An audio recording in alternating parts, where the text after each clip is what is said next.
ओम शांति।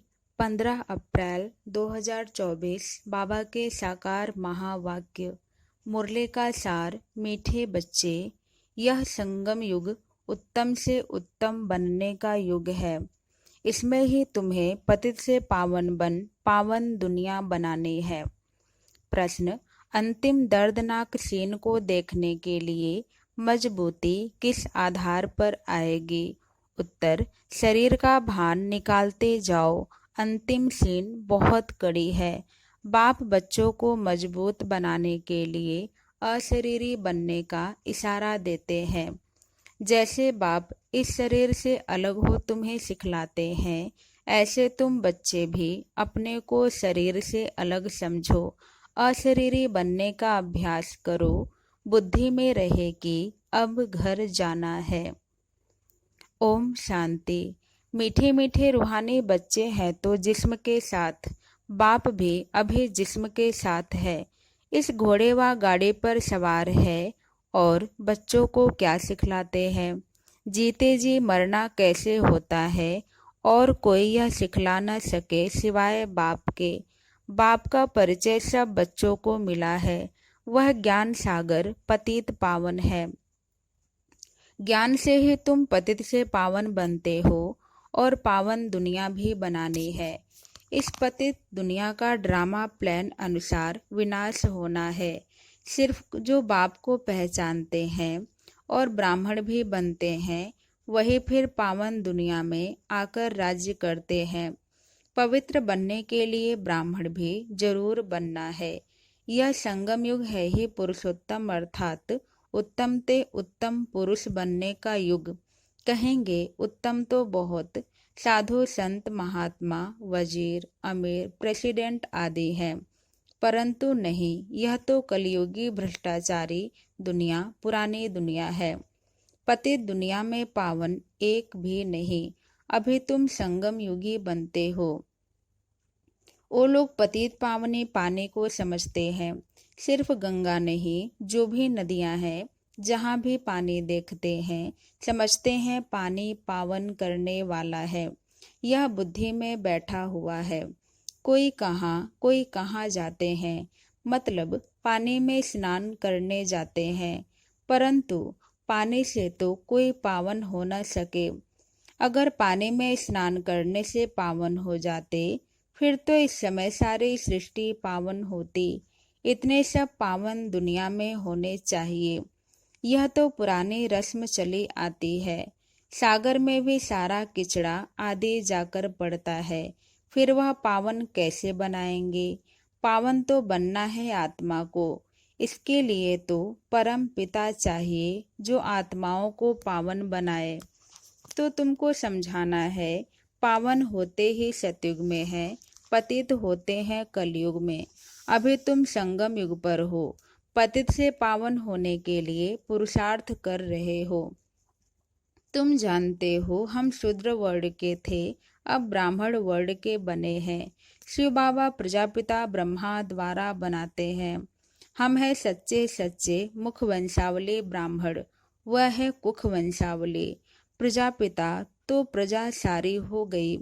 प्रजा का पिता है ब्रह्मा, वो तो ग्रेट ग्रेट ग्रैंड फादर हो गया। जरूर वह था, फिर कहाँ गया? पुनर्जन्म तो लेते हैं ना। यह तो बच्चों को बताया है, ब्रह्मा भी पुनर्जन्म लेते हैं।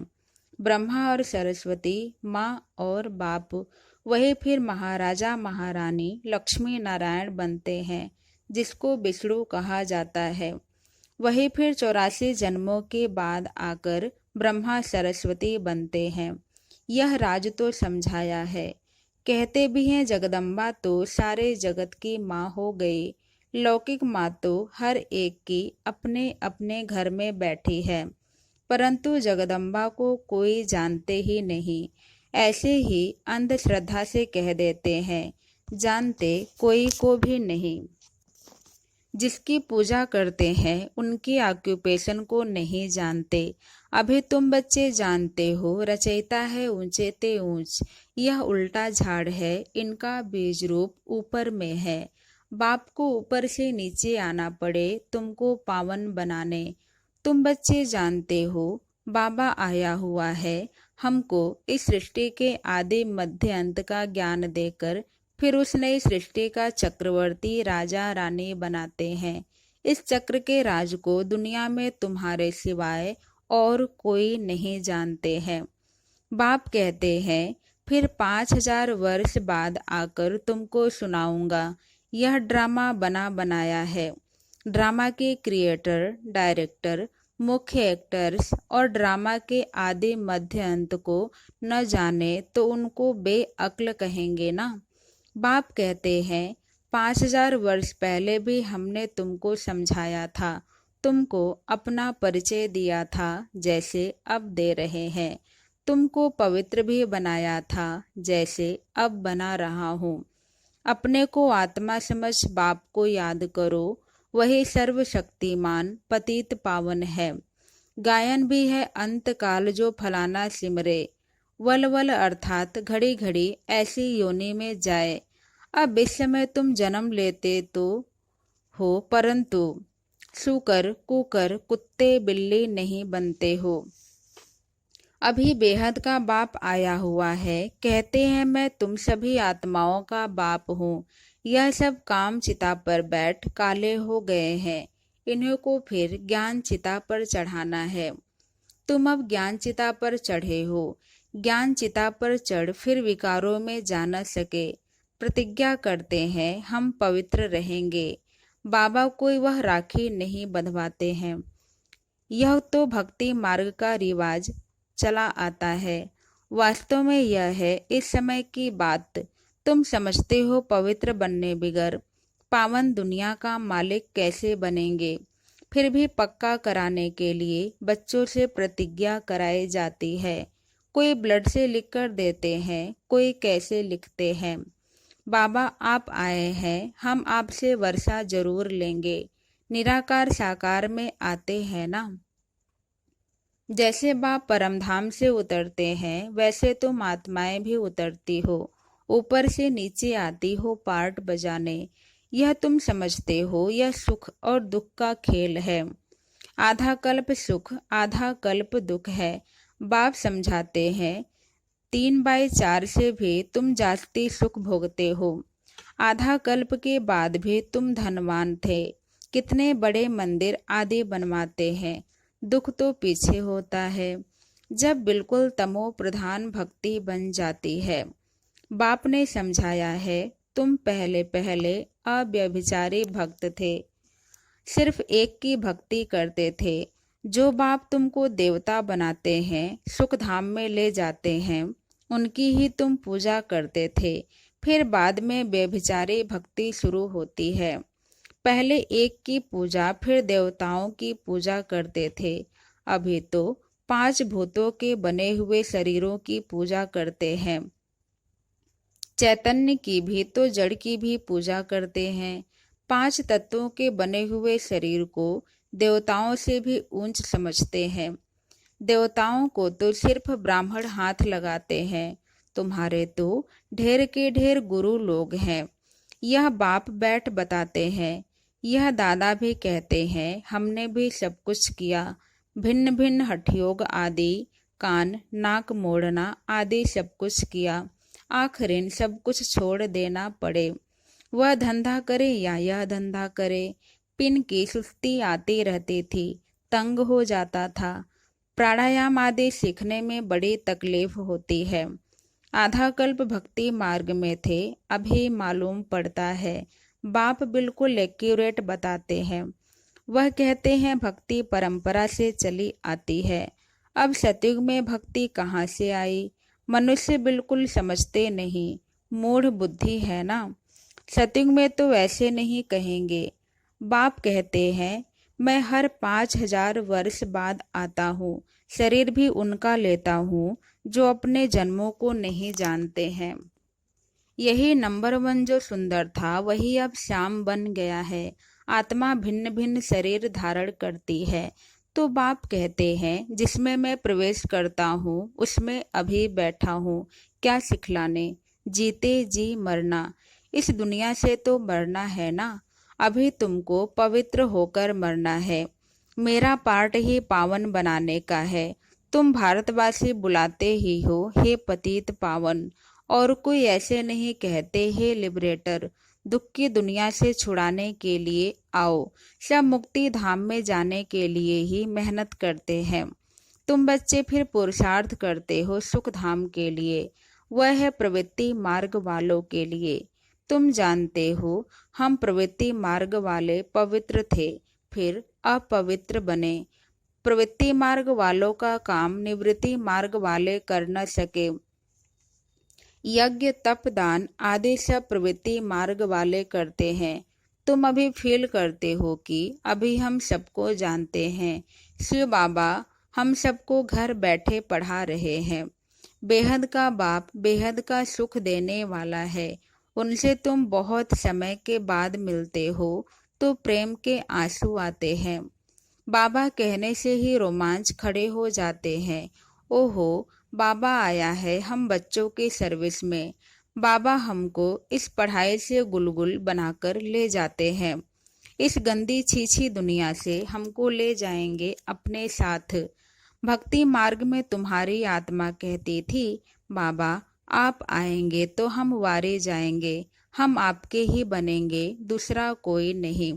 नंबर वार तो है ही, सबका अपना अपना पार्ट है। कोई तो बाप को बहुत प्यार करते हैं, जो स्वर्ग का वर्षा देते हैं। सतयुग में रोने का नाम नहीं होता, यहाँ तो कितना रोते हैं। जब स्वर्ग में गया तो फिर रोना क्यों चाहिए, और ही बाजा बजाना चाहिए। वहाँ तो बाजा बजाते हैं, खुशी से शरीर छोड़ देते हैं। यह रस्म भी शुरू यहाँ से होती है। यहाँ तुम कहेंगे हमको अपने घर जाना है, वहाँ तो समझते हो पुनर्जन्म लेना है। तो बाप सब बातें समझा देते हैं। भ्रमरी का मिसाल भी तुम्हारा है। तुम ब्राह्मणियाँ हो, विष्टा के कीड़ों को तुम भूं भूं करती हो। तुमको तो बाप कहते हैं इस शरीर को भी छोड़ देना है, जीते जी मरना है। बाप कहते हैं अपने को आत्मा समझो, अब हमको वापस जाना है। अपने को आत्मा समझ बाप को याद करना है। देह को भूल जाओ, बाप तो बहुत मीठा है।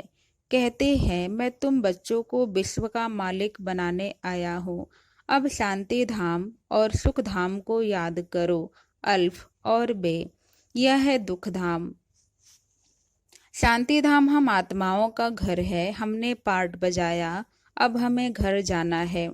वहाँ यह छीछी शरीर नहीं रहता है। अभी तो यह बिल्कुल ही जड़ जड़ीभूत शरीर हो गया है। अब हमको बाप सम्मुख बैठ सिखलाते हैं इशारे में, मैं भी आत्मा हूँ, तुम भी आत्मा हो। मैं शरीर से अलग होकर तुमको भी वही सिखलाता हूँ। तुम भी अपने को शरीर से अलग समझो। अभी घर जाना है, यहाँ तो रहने का अभी नहीं है। यह भी जानते हो अभी विनाश होना है। भारत में रक्त की नदियाँ बहेंगी, फिर भारत में ही दूध की नदियाँ बहेंगी। यहाँ सब धर्म वाले इकट्ठे हैं, सब आपस में लड़ मरेंगे। यह पिछाड़ी का मौत है। पाकिस्तान में क्या क्या होता था, बड़ी कड़ी सीन थी। कोई देखे तो बेहोश हो जाए। अभी बाबा तुमको मजबूत बनाते हैं, शरीर का भी भान निकाल देते हैं। बाबा ने देखा बच्चे याद में नहीं रहते हैं, बहुत कमजोर हैं, इसलिए सर्विस भी नहीं बढ़ती है। घड़ी घड़ी लिखते हैं बाबा, याद भूल जाती है, बुद्धि लगती नहीं है। बाबा कहते हैं योग अक्षर छोड़ दो। विश्व की बादशाही देने वाले बाप को तुम भूल जाते हो। आगे भक्ति में बुद्धि कहीं और तरफ चली जाती थी तो अपने को चुटकी काटते थे। बाबा कहते तुम आत्मा अविनाशी हो, सिर्फ तुम पावन और पतित बनते हो, बाकी आत्मा कोई छोटी बड़ी नहीं होती है। अच्छा, बाप दादा बोले, मीठे मीठे सिक्के लदे बच्चों प्रति माता पिता बाप दादा का याद प्यार और गुड मॉर्निंग। रूहानी बच्चों को रूहानी बाप की नमस्ते। धारणा के लिए मुख्य सार। पहला, अपने आप से बातें करो। ओहो, बाबा आया है हमारे सर्विस में, वह हमें घर बैठे पढ़ा रहे हैं। बेहद का बाबा बेहद का सुख देने वाला है, उनसे हम अभी मिले हैं। ऐसे प्यार से बाबा कहो और खुशी में प्रेम के आंसू आ जाएं, रोमांच खड़े हो जाएं। दूसरा, अब वापस घर जाना है, इसलिए सबसे ममत्व निकाल जीते जी मरना है। इस देह को भी भूलना है, इससे अलग होने का अभ्यास करना है। आज का वरदान, बीती हुई बातों व वृत्तियों को समाप्त कर संपूर्ण सफलता प्राप्त करने वाले स्वच्छ आत्मा भव। बीती हुई बातों व वृत्तियों को समाप्त कर संपूर्ण सफलता प्राप्त करने वाले स्वच्छ आत्मा भव। सेवा में स्वच्छ बुद्धि, स्वच्छ वृत्ति और स्वच्छ कर्म सफलता का सहज आधार है। कोई भी सेवा का कार्य जब आरंभ करते हो तो पहले चेक करो कि बुद्धि में किसी आत्मा की बीती हुई बातों की स्मृति तो नहीं है। उसी वृत्ति दृष्टि से उनको देखना, उनसे बोलना, इससे संपूर्ण सफलता नहीं हो सकती। इसलिए बीती हुई बातों को व वृत्तियों को समाप्त कर स्वच्छ आत्मा बनो, तब ही संपूर्ण सफलता प्राप्त होगी। आज का स्लोगन, जो स्व परिवर्तन करता है विजय माला उसी के गले में पड़ती है। जो स्व परिवर्तन करता है विजय माला उसी के गले में पड़ती है। ओम शांति। ओम